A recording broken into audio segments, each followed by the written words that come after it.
it's been good. Apart from that, I'm pretty lucky that the pool's still open because like almost every pool in Bangkok has been closed. And yeah, I'm pretty lucky I have Netflix now as well, so I can't complain. Sweet, dude. Sweet.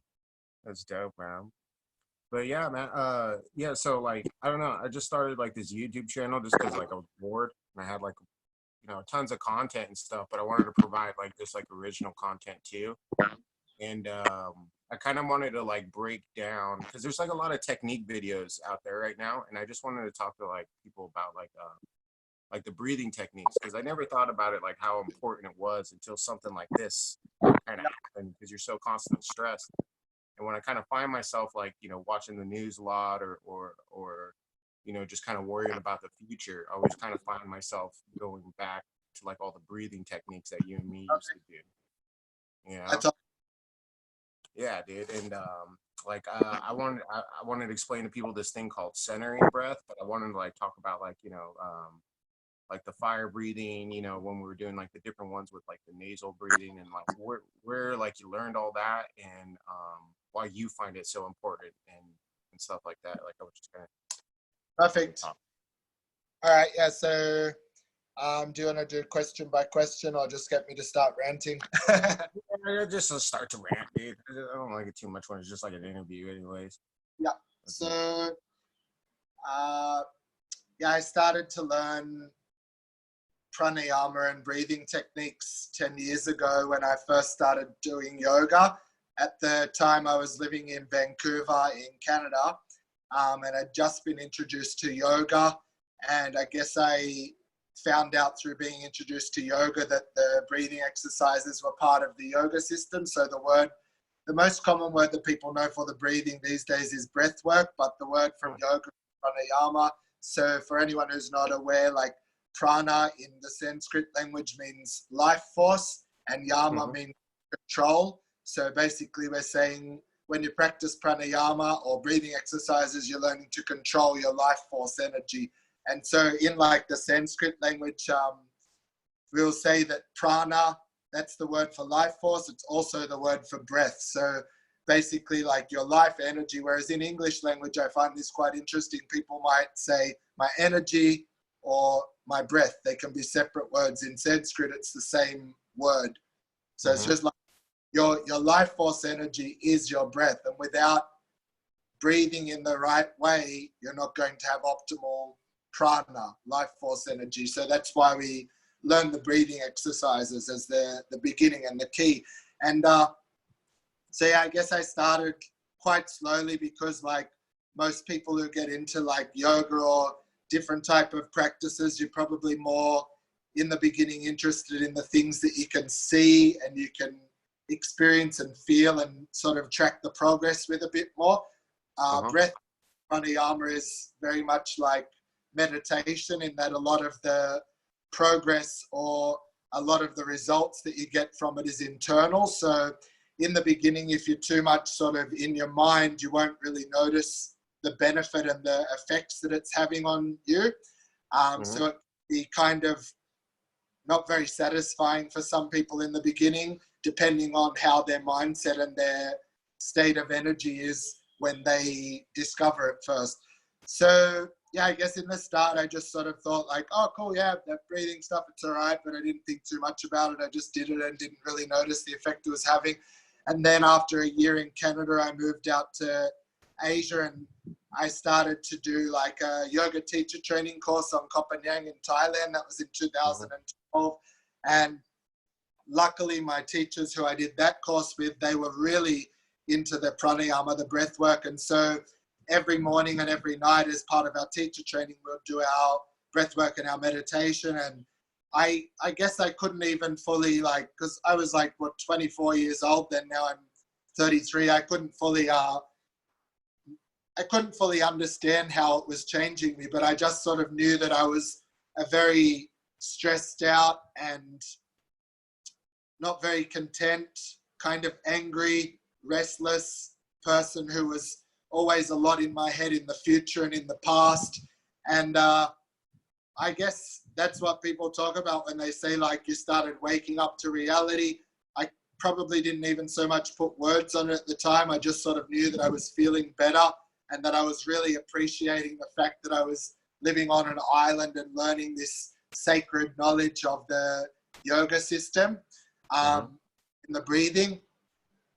And then, so yeah, that course lasted for a month. And then, you know, I continued traveling around practicing yoga, doing a little bit of the pranayama. I had different teachers like that I practiced with in Thailand, and then stayed in like retreats in Cambodia. Eventually, the next part was I got to go to India, and I studied with like a 92-year-old yoga guru named BNS Iyengar, not to be confused with the very famous BKS Iyengar, who I'll talk about him in a moment, but I studied with BNS Iyengar, and BNS Iyengar is still alive today, whereas BKS Iyengar is dead. And BNS Iyengar now about 97 years old, and so I studied with him in 2014, and he'd been teaching pranayama and yoga for over 60 years. And it was a fascinating experience because I was learning with a living yoga guru who had a I guess a conditioning and an experience of teaching yoga his whole life just in this city in India, in Mysore, which is a very famous city for people to go to study yoga and breathwork or pranayama. And he had some sort of fascinating things that he told me. And I guess like a lot of what he taught, I would like take it or leave it, because it's like, I know that this man who's teaching me, at that time he was about 92 years old, he's teaching from the perspective of when he first started practicing yoga as a young man living 70 or 80 years ago in India, not as me, who at the time was like a 26-year-old Australian man who had been living in Thailand, partying, traveling around the world, having fun or whatever. Then I just ended up in some random town in India learning from him. So I guess not everything that he said was relevant, but there was a lot that stuck. The practices that he taught me, the breathing exercises he taught me, I guess, 7 or 8 years ago, I still use today.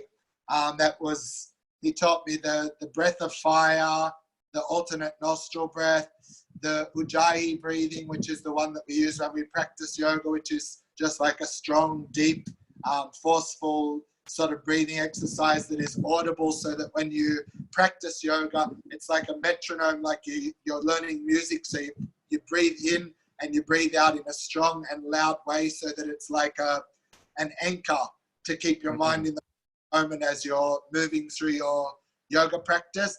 And then he taught also his favorite one, which is a variation of the alternate nostril breath, which is not as common, and it's called Chalana Shakti, and that one means the Kundalini rising, and Kundalini is the energy which is like at the base of our spine, and it's 2 sleeping snakes. Like you even see this in Christianity when you have the cross, there's the 2 snakes which are going up it. As far as I know, and I don't think a lot of people know this, those 2 snakes are the masculine and feminine energy that are moving up the spine as you do spiritual practices. So this breathing exercise, Chalana Shakti, which means Kundalini rising, or the 2 sleeping snakes rising, the whole idea is that we're going to wake up sexual energy, which is at the base of our spine, serotonin, dopamine, oxytocin, and other feel-good endorphins in the body, and we're going to wake them up so that they move up the spine into our brain. And this man who taught me these breathing exercises, this guru, BNS Iyengar, said this is like the key to higher consciousness, the key to awakening your mind to the present moment, the key to becoming more positive. He even went as far as to say things like, you stop the breath, you stop the death, and saying like how powerful breathing exercises are for longevity, vitality. I believe it, because the man was 92 years old and he's still working every day of his life and enjoying what he does, right? And he said, look at the animal kingdom. Look at the animal kingdom. We have a little cat here running around. Look at the animal kingdom. He says, you look at a dog. The dog is breathing like this. And then he said, look at the tortoise. The tortoise takes 4 breaths every minute. The dog lives for 10 years, 15 or 20 years if it's lucky. Tortoise lives for 100, 150 or 200 years. So he says, Whoa. slow down your breathing, breathe in a more calm way, breathe less, breathe in a more effective way, and you'll have a better quality of life. You have higher consciousness, you'll live for longer, you'll feel better. And I honestly believe it. And for me, I've been interested, as you know, in lots of different things. I loved when I was learning Brazilian Jiu-Jitsu. I did that for a year. I've done yoga for 10 years. I've been doing calisthenics for 5 years, strength training, swimming, running, all sorts of different things. And I can see that learning how to breathe properly or breath work, pranayama, is something that applies to all of them. Mm-hmm. And if I had to give up everything that I do, as much as I love physical training as well, if I had to give it all up and just choose one, it would be the breath work. And that's my practice every single morning. First thing when I get out of bed, I drink some warm water with some lime juice and Himalayan pink salt. And then I do my breath work for 30 minutes every single morning without fail. There's no other practice that I do every single day.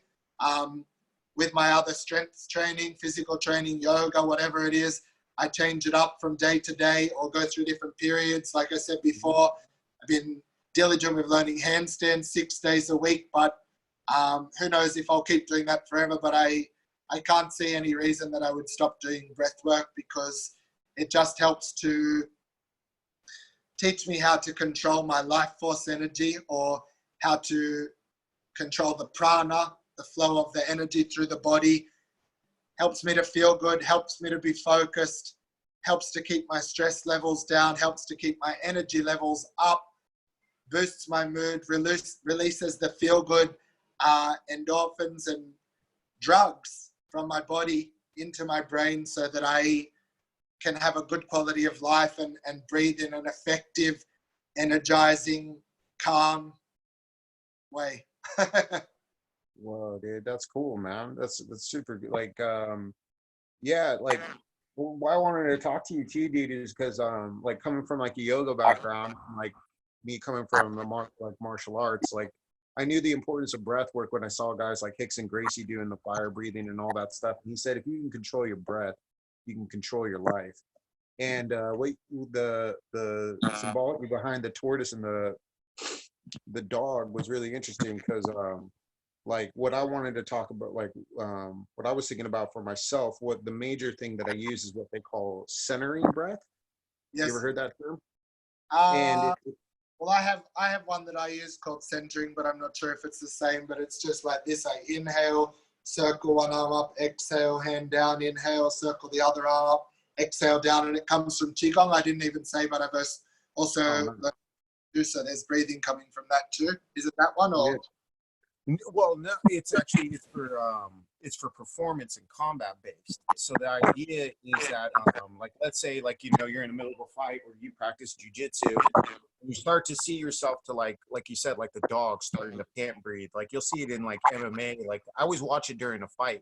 You'll see a guy when he starts to struggle, like he'll open his mouth to breathe, and the whole idea is to try and maintain that nasal breath throughout the whole fight. One, because you don't want to get knocked out when you're not clenching your teeth to hold in your mouthpiece.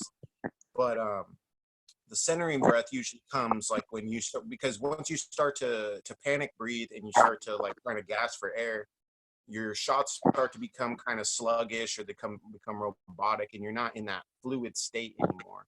So like with centering breath, I always like find myself as like, I'll breathe in for 7, hold for 2, and then out 6. And if you can do that twice, then your consciousness, you're still in that frontal lobe, right? You're not in that fight or flight response mode, or that reptilian brain. You still have an access to like all the techniques that I need. So I find myself doing that twice, like let's say in sparring or in a fight, when I start to kind of lose control of my body and my conditioning. Yeah, totally. Dude, that was dope. Yeah, that's what I wanted to talk to you about it. Like you always put it in a good in like a good way, man.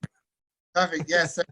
Yeah, like how I can relate to that, I know from just having you as my teacher for BJJ and how much I enjoyed that year learning together with you, like what, 2 or 3 times a week, sometimes once a Yeah. week, at least once a week I'd be in class, and I was a total newbie. I knew nothing about BJJ except what you shared with me in each lesson.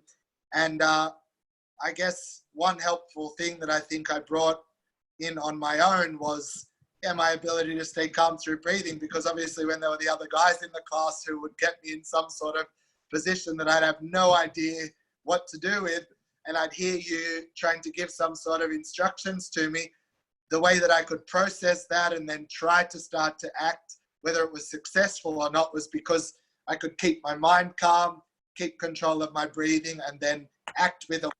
I think that is really the key. That if you said it before too, like for anyone who's listening who isn't really aware of it, there's only sort of two functions of our nervous system that we can access, it, of our parasympathetic nervous system that we can access, or 2 states of being that we can be in.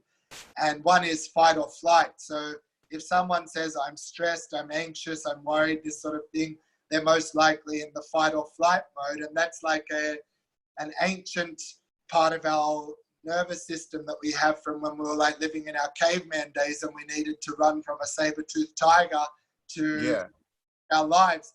And it's not really that necessary in our daily life now.